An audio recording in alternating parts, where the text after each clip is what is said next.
Hi everyone, this is Jolene at Angry Kitten Crafts. I just wanted to do a quick little video on how I make these little doll pin sponge daubers that I saw on Lovely Scrappin'. It's actually pretty easy. All you need are some doll pins, which these ones I got at Michael's, but you can pretty much get them at any craft store.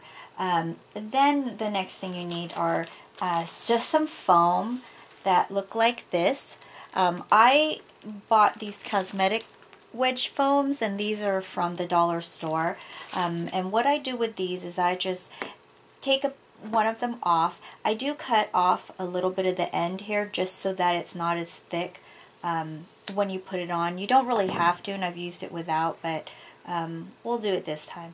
So what I do is you pretty much just take the foam and you kind of just have to pull that sucker down, kind of push that like that, and then just get a rubber band. These are ouchless hair bands that I also got at the dollar store, and they work pretty well. What I do is I go around like that, and you can make it look a lot nicer than I'm doing right here. Usually you'll need to at least have two, just if you want to get these little side pieces to go straight down, and that's another kind of pulling and tugging kind of session, but you can do it. You just kind of have to work with it. There.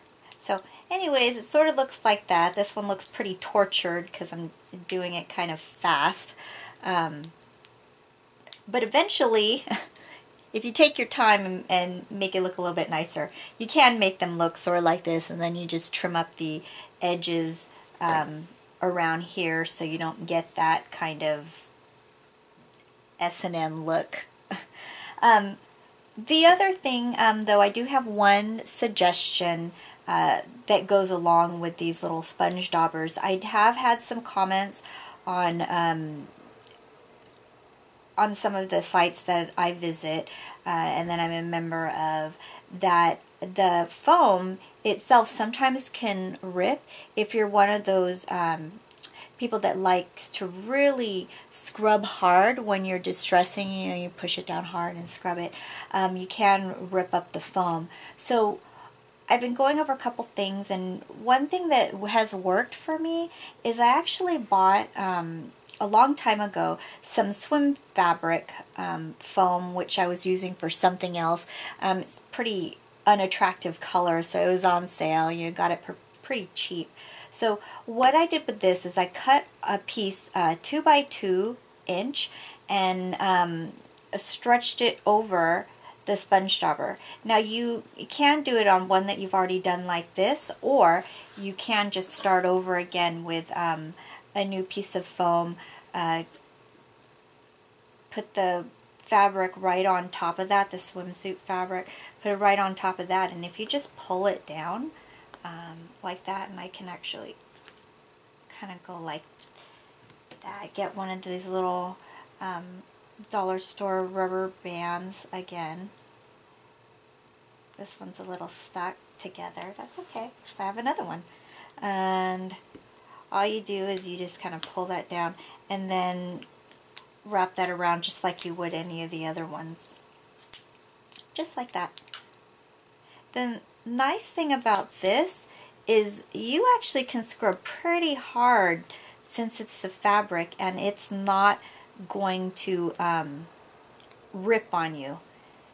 The rubber band, I didn't get down far enough. There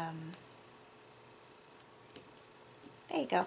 And then just to tighten that up, you can actually just pull like this, and you'll have a nice little round top, which the size is actually pretty similar to the small Sanico sponge daubers. I hope that's how you say it. I think the T is silent. I made a couple of these after you've trimmed it, so you can just trim it down and have it like this, and then you can see that I've used them, and they actually work pretty well. So that's it. I'm gonna have some pictures up also on my blog on the different examples of if you use different materials, what they end up looking like. And in all honesty, they actually look pretty much the same. So for the expensive ones or cheap ones that you made at home, they all look pretty good, I think. Alright, hope you enjoy. You guys take care.